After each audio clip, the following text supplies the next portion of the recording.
Rachakonda CP సూచనతో Manoj press meet ను విరమించుకున్నట్టుగా తెలుస్తోంది. మరోవైపు మోహన్ బాబుకు హైకోర్టులో ఊరట లభించింది.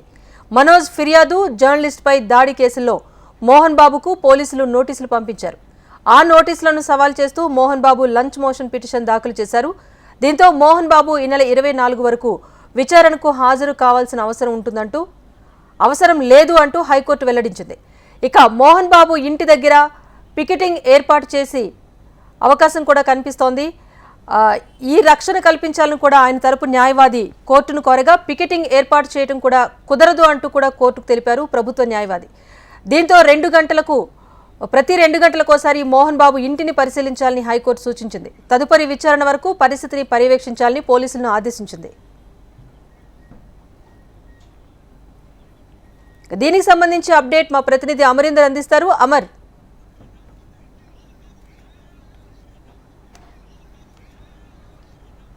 రాజేశ్వరి, తెలంగాణ హైకోర్టులో నటుడు మోహన్ బాబుకు స్వల్ప ఊరట లభించిందని చెప్పుకోవచ్చు. అయితే హైకోర్టులో లంచ్ మోషన్ మోహన్ బాబు దాఖలు చేశాడు. అయితే 3 గంటల సమయాన దీనికి సంబంధించిన లంచ్ మోషన్ పై తెలంగాణ హైకోర్టులో విచారణ అయితే జరిగింది. ముఖ్యంగా చూసుకుంటే అతను కోరుతున్నది ఏంటంటే రక్షణ కల్పించాలి, తన ఆస్తితో పాటు మోహన్ బాబు కూడా రక్షణ కల్పించాలి. ఇదే కాకుండా అతని పైన నమోదైనటువంటి కేసుకు సంబంధించి కూడా క్వాష్ కూడా వేసిన నేపథ్యంలో మరోవైపు సెక్యూరిటీకి సంబంధించిన చాలా ఇబ్బందులు తలెత్తే పరిస్థితులు ఉన్నాయి. ఇప్పటికే నిన్న రాత్రి జరిగిన ఘటన ఏదైతే ఉందో ఆ ఘటన అన్నిటిని కూడా వీటన్నిటికి సంబంధించి ఏదైతే ప్రస్తుతం మోహన్ బాబుకు సంబంధించిన న్యాయవాది దీనికి సంబంధించిన వాదనలు కూడా వినిపించారు. అయితే పోలీస్ పికెటింగ్ ఏర్పాటు చేయాలని కూడా మోహన్ బాబు సంబంధించిన న్యాయవాది హైకోర్టును కోరిన నేపథ్యంలో పోలీస్ పికెటింగ్ సంబంధించి ఏర్పాటు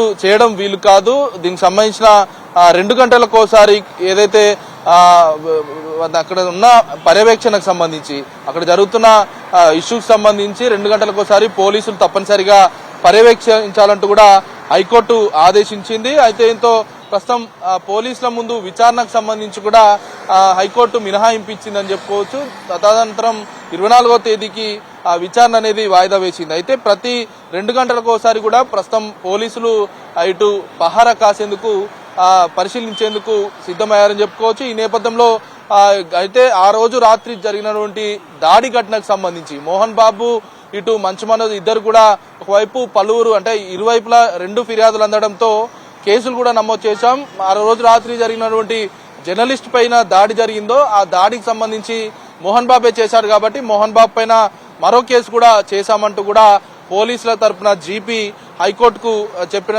నేపథ్యం అయితే ఉంది. ఈ నేపథ్యంలో పూర్తిస్థాయిలో విచారించిన తర్వాత ఇటు ఇరువైపులా ఇటు జీపీ తరఫున వాదనలు విన్న న్యాయస్థానం, మరోవైపు పిటిషనర్ తరఫున వాదనలు కూడా విన్న తర్వాత అనంతరం ఒక స్వల్ప ఊరట లభించిందని చెప్పుకోవచ్చు. మోహన్ బాబు ఇంటి వద్ద 2 గంటలకోసారి పరిశీలించాలని కూడా పోలీసులకు ఆదేశించింది. విచారణకు హాజరు అయ్యే అవసరం లేదు. దీనికి సంబంధించిన ఏదైతే విచారణకు సంబంధించి కూడా హైకోర్టు స్టే ఇచ్చింది. అనంతరం 24వ తారీఖు వరకు కూడా వాయిదా వేసిన పరిస్థితులు అయితే ఉన్నాయి. అయితే దీనికి సంబంధించి కొద్దిసేపటి క్రితమే రాచకొండ పోలీస్ కమిషనరేట్ కి మహేశ్వరం డీసీపీ సునీతారెడ్డితో పాటు సిఐ పహాడి షరీఫ్ సిఐ గురువారెడ్డి ఇద్దరు కూడా చేరుకున్నారు. హైకోర్టు ఇచ్చినటువంటి ఆదేశాలు ఏవైతే ఉంటాయో ఆ ఆదేశాలను ఎలా అనుసరించాలి, అక్కడ లా అండ్ ఆర్డర్ సంబంధించిన కంట్రోల్ ఎలా చేయాలన్న అంశంపై ప్రస్తుతం రాచకొండ సిపి నేతృత్వంలో ఇటు సిఐ గురువారెడ్డి డీసీపీ ఇద్దరు కూడా సమీక్ష సమావేశం అయితే నిర్వహించారు.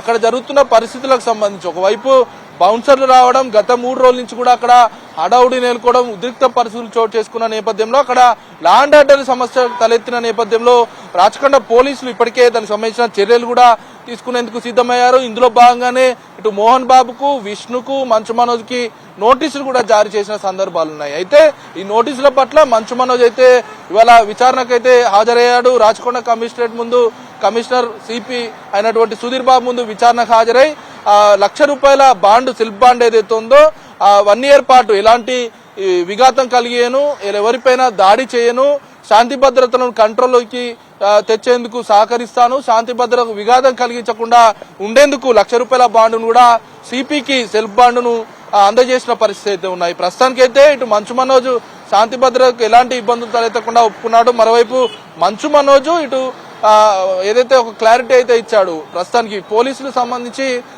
మరో ఇద్దరికి ఏదైతే విష్ణు కావచ్చు మోహన్ బాబు ఇవాళ విచారణకు గైరు హాజరు కావడంతో వాళ్ళిద్దరికి కూడా విచారించేందుకు మరోసారి నోటీసులు ఇచ్చేందుకు పోలీసులు సిద్ధమైన పరిస్థితి నెలకొంది. ఎందుకంటే శాంతి భద్రతలు విఘాతం కలిగించేందుకు మోహన్ బాబు నిన్న జర్నలిస్టుల పైన కావచ్చు, కవరేజ్ చేయడానికి వచ్చిన కెమెరామెన్ల మీద విచక్షణ రహితంగా తన బౌన్సర్లు, విష్ణు బౌన్సర్లు మొత్తం దాడి చేసే ఘటనని కూడా ప్రస్తుతం ఇవన్నిటిని కూడా హైకోర్టు ముందు ఉంచిన పరిస్థితి ఉంది. జర్నలిస్టుల పైన దాడిని హైకోర్టు కూడా తీవ్రంగా ఖండించినటువంటి పరిస్థితి నెలకొంది. అయితే ఇలాంటి ఘటనలకు సంబంధించి ఇటు విష్ణు, మోహన్ బాబు కూడా ప్రేరేపితం చేస్తున్నారు కాబట్టి దీనికి సంబంధించి విష్ణును, మోహన్ బాబును కూడా పోలీసులు ముందస్తు చర్యలో భాగంగా నోటీసులు అయితే ఇచ్చారు. మరి ఇవాళ గైరు హాజరు కావడంతో మరోసారి నోటీసులు ఇస్తామంటూ కూడా రాచకొండ సిపి అయితే కొద్దిసేపటి క్రితం మీడియాతో చిట్ చాట్ చేస్తూ కూడా మాట్లాడిన సందర్భాలు అయితే ఉన్నాయి. మనోజ్ మాత్రం పూర్తి స్థాయిలో శాంతి భద్రతలకు ఎలాంటి ఇబ్బందులు తలెత్తకుండా అంగీకరించాడని కూడా రాచకొండ సిపి అయితే చెప్పాడు. అయితే ఇదే కాకుండా అంటే